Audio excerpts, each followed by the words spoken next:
ദൈവം കരുതി പറഞ്ഞാൽ മതി. ലാസ്റ്റായി അത് ഭഗവത് ജീവിതത്തിൽ പറയാൻ പറ്റില്ല, അത്രത്തോളം സങ്കടമാണത്.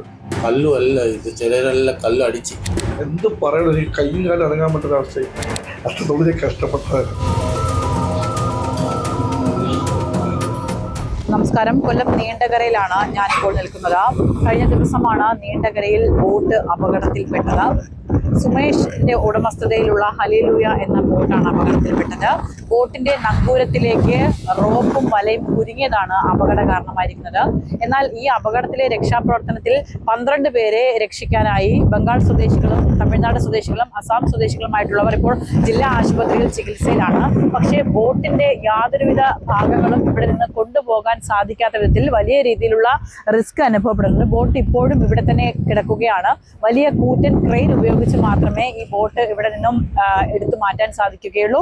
ഇപ്പോൾ ഈ നിൽക്കുന്ന പ്രദേശത്ത് ശക്തമായ തിരമാലകൾ അടിക്കുന്നുണ്ട്. അതോടൊപ്പം തന്നെ പ്രതികൂലമായ കാലാവസ്ഥയുണ്ട്.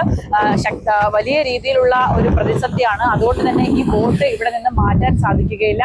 വലിയ രീതിയിലുള്ള ക്രെയിനുകളെ ഈ ഭാഗത്തേക്ക് കൊണ്ടുവന്ന് മാത്രമേ ഈ ബോട്ട് ഇവിടെ നിന്ന് വലിച്ചു മാറ്റാൻ സാധിക്കുകയുള്ളൂ.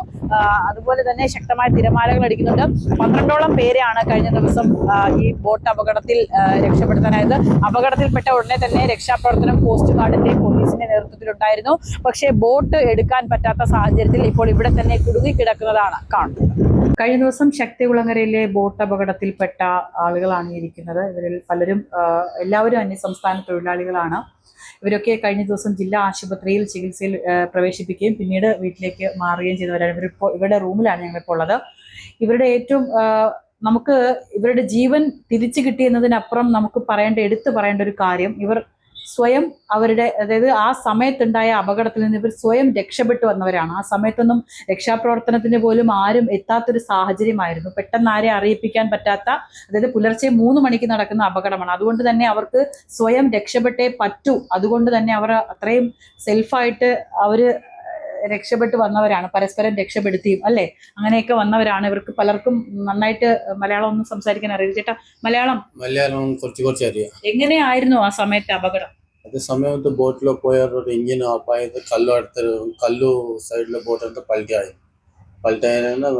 തണ്ണിൽ പോയി കടലിൽ അങ്ങനെ നമ്മൾ നിർത്തിക്കൊണ്ടി. എന്നിട്ട് കല്ലു അല്ല ഇത്, ചിലരെല്ലാം കല്ല് അടിച്ച് നമ്മൾ സുമാരായി. അതിന് ലാസ്റ്റ് അത് കല്ലു കുറച്ച് കിട്ടി, കല്ല് പിടിച്ച് അങ്ങനെ കല്ല് പിടിച്ച് അങ്ങനെ മേലെ കയറി. അതായത് 3 മണിക്ക്, രാവിലെ 3 മണിക്ക് ആരും രാവിലെ 3 മണിക്ക് ആരും എലപ്പക്കാരൻ കായിന ആവില്ല. അവിടെ എല്ലാം കല്ല് അടുത്തുണ്ട്. കല്ലെടുത്ത് എലപ്പാക്കാൻ ആരും കായില്ല. ആ സമയത്ത് ടെൻഷനായി, മരിച്ചു പോകുന്നു പേടിച്ചോ? മരിച്ചന ലാസ്റ്റായി. അത് ഭഗവത് ജീവിതത്തിൽ കിട്ടി. അത് ഭഗവത്. എങ്ങനെയാണ്, പരിക്കൊക്കെ ഉണ്ടോ? ഒരുപാട് പരിക്കാണോ? അതെല്ലാം അടിച്ച് കല്ലെല്ലാം ബോഡി എല്ലാം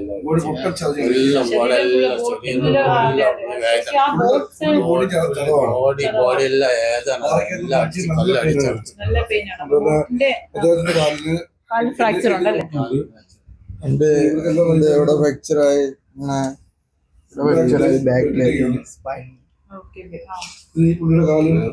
രാത്രി 3 മണിക്ക് ഓടുക ബലതല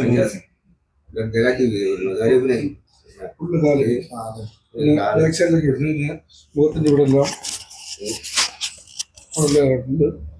നല്ല മഴയാണ്. പാലൊക്കെ നിൽച്ച് നല്ലോണം അവർക്ക് ചത പറ്റിയിട്ടുണ്ട്. അപ്പോൾ ബോട്ടിന്റെ മാനേജറാണ് കൂടെ ഉള്ളത്.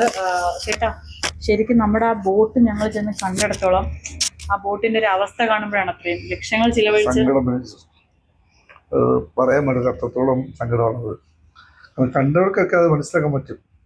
കാരണം ഇപ്പൊ വെള്ളത്തിലെ അവസ്ഥ കണ്ടാൽ എന്തോ പറയണമെന്ന് എനിക്കറിയില്ല. അത്രയ്ക്ക് വിഷമമാണ്. ഇത്രയും ആളുകളുടെ ഉപജീവനമല്ലായിരുന്നു. തീർച്ചയായിട്ടും അവർക്കൊക്കെ ശരിക്കും പറഞ്ഞാൽ അവരുടെയൊക്കെ ചോറാണ് ആ കിടക്കുന്നത്. ഞങ്ങൾക്ക് കണ്ടപ്പോൾ പോലും അത്രത്തോളം ഒരു വളരെ വിഷമം തോന്നിയ ഒരു സാഹചര്യം. നിരോധനത്തിന് 2 മാസം അതിന്റെ കൂടെ അതേന്ന് പറയാൻ നിന്ന വ്യക്തിയായിരുന്നു. കാരണം എനിക്കറിയാം എത്രത്തോളം. ഇപ്പൊ എന്നെക്കാട്ടിയും ഉപരിയായിട്ട് ഇവർ വളരെ കഷ്ടപ്പെട്ടു. ഇവർ ഈ വെള്ളത്തിൽ നിന്ന് പൊങ്ങി വന്നു വെച്ചാൽ ദൈവത്തിന്റെ കൃപയാണ്. ഇത് ഒരു കാരണവശാലും, കാരണം പാറയിലാണ് തലയിടിച്ചു കഴിഞ്ഞാല് അവസ്ഥ കാരണം ഉള്ളിലോട്ട് അതേ കുഴപ്പമില്ല. ഈ കരയ്ക്കടുത്ത് പാറ അടക്കി വന്നു കഴിഞ്ഞാൽ ദൈവത്തിന്റെ കൃപയാണ്. അല്ലെങ്കിൽ ഒരു കാരണവശാലും പൊങ്ങി വരത്തില്ല. കാരണം ദൈവം കരുതി പറഞ്ഞാൽ മതി. പുലർച്ചെ സമയത്ത് ആരും രക്ഷിക്കാൻ കുഞ്ഞുങ്ങളില്ലേ ഇയർലി മോർണിംഗ് 3 മണി മുതൽ 3:15 സമയത്ത് സംഭവിക്കുന്നതാണിത്. ഞാൻ 4 മണിക്ക് എനിക്ക് നന്ദന ഡിസ്ട്രിക്റ്റ് വന്ന് കല്ലിൽ മുമ്പോട്ട് ബാക്കി നീക്കി തുടങ്ങി.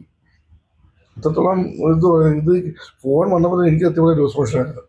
ലാസ്റ്റ് കുറച്ച് വിമാനത്തിൽ പോയി വൈകി കുറച്ച് ഗുരുവായൂർ വെള്ളമൊക്കെ തന്നെ ശേഷം കുറച്ച് ആശ്വാസം, പിന്നെ ഹോസ്പിറ്റലിൽ ചെയ്യാൻ. അത് ശരിക്കും ഒരു ബോട്ട് എന്ന് പറഞ്ഞാൽ നമുക്കറിയാം ഈ മത്സ്യത്തൊഴിലാളികളുടെയൊക്കെ ഏറ്റവും ഉപജീവന മാർഗത്തിന്റെ ഒരു വലിയൊരു അസറ്റാണ് ഈ ബോട്ട്. ആ ബോട്ടിന്റെ ലക്ഷങ്ങൾ വിലയുള്ള ആ ബോട്ട് നഷ്ടപ്പെട്ടതിലല്ല, പക്ഷെ ആ ബോട്ടിന്റെ ഇപ്പോഴത്തെ ആ കിടക്കുന്ന അവസ്ഥയാണ് ഈ മനുഷ്യരെയൊക്കെ തന്നെ ഏറെ സങ്കടപ്പെടുത്തുന്നത്. 11:45 ഞാൻ വീട്ടിലോട്ട് പോകുന്നത്. 4 ചെയ്തപ്പോൾ എനിക്ക് ഫോൺ വരുന്നത്. അപ്പോൾ ആ ഒരു മാനസികാവസ്ഥ ആലോചിച്ചു. കാരണം എല്ലാം കണ്ടീഷനാക്കി, എല്ലാം പെർഫെക്റ്റ്. എല്ലാവരും ഹാപ്പിയായിരുന്നു. കൂട്ടി പോവുക, ആ കറക്കി കൊണ്ടുപോകുക, എല്ലാം സന്തോഷമായിരുന്നു. കാരണം എല്ലാവരും ചാകരയുള്ളൊരു പ്രതീക്ഷയിലായിരുന്നു പോയത്. പക്ഷേ ഈ വെളുപ്പിനും ആ 4 രൂപയ്ക്ക് ഒരു കോള് വന്ന് എന്ത് പറയണോ, ഈ കയ്യും കാലം ഇറങ്ങാൻ പറ്റുന്ന കണക്ക് ഔട്ട് കറിയായിരുന്നു. അത്രത്തോളം ഞാൻ കഷ്ടപ്പെട്ടതാണ്. നമ്മളെ ചിന്ന ഫാമിലി ഉണ്ട്. ചിന്ന ഫാമിലിയില് 2-3 ആളുണ്ട്. ഇത് ഇപ്പോ ഈ സീസണ് ഫുള്ള് കഴിഞ്ഞ് ഒരു പൈസ കിട്ടിയില്ല. ഇപ്പോ ഈ കേരള ഗവൺമെന്റ് കൊഞ്ചം ഹെൽപ്പ് വേണം, കൊഞ്ചം പൈസ വേണം. വീട്ടില് ആളുണ്ട്, പൈസ കൊടുക്കണം. ഓക്കെ, ഇവരുടെ ഒരു ആവശ്യം എന്ന് പറയുന്നത് നമ്മുടെ സർക്കാരിനോടാണ്. കാരണം ഇത്തരത്തിൽ ബോട്ട് അപകടത്തിൽപ്പെടുന്നവരെ നമ്മുടെ സർക്കാരിനോ അല്ലെങ്കിൽ ഫിഷറീസ് വകുപ്പോ ഒന്നും തന്നെ ഒന്ന് തിരിഞ്ഞു നോക്കിയിരുന്നെങ്കിൽ അവർക്ക് ആവശ്യമായിട്ടുള്ള സാമ്പത്തിക സഹായം ഒന്ന് എത്തിക്കണം. അവർക്ക് പൈസയ്ക്കാണ് ആവശ്യം. ഇത് അറിയാം, നമുക്ക് വരാൻ പോകുന്നതൊക്കെ ഓണക്കാലമാണ്, ഇവർക്കൊക്കെ തന്നെ അതുപോലെ തന്നെ ഉത്സവകാലം തന്നെയാണ്. അതുകൊണ്ട് തന്നെ ഇവർക്ക് ഇനി തൊഴിൽ അല്ലെങ്കിൽ ജോലി ഇറങ്ങണമെങ്കിൽ തന്നെ ഇവരുടെ സിറ്റുവേഷനൊക്കെ കാണുന്നുണ്ടല്ലോ. അതുകൊണ്ട് സർക്കാരിനോട് അപേക്ഷിക്കുകയാണ്, ഇവർക്ക് ഏതെങ്കിലും തരത്തിലുള്ള ഒരു സാമ്പത്തിക സഹായം വേണമെന്നാണ് അദ്ദേഹം പറയുന്നത്.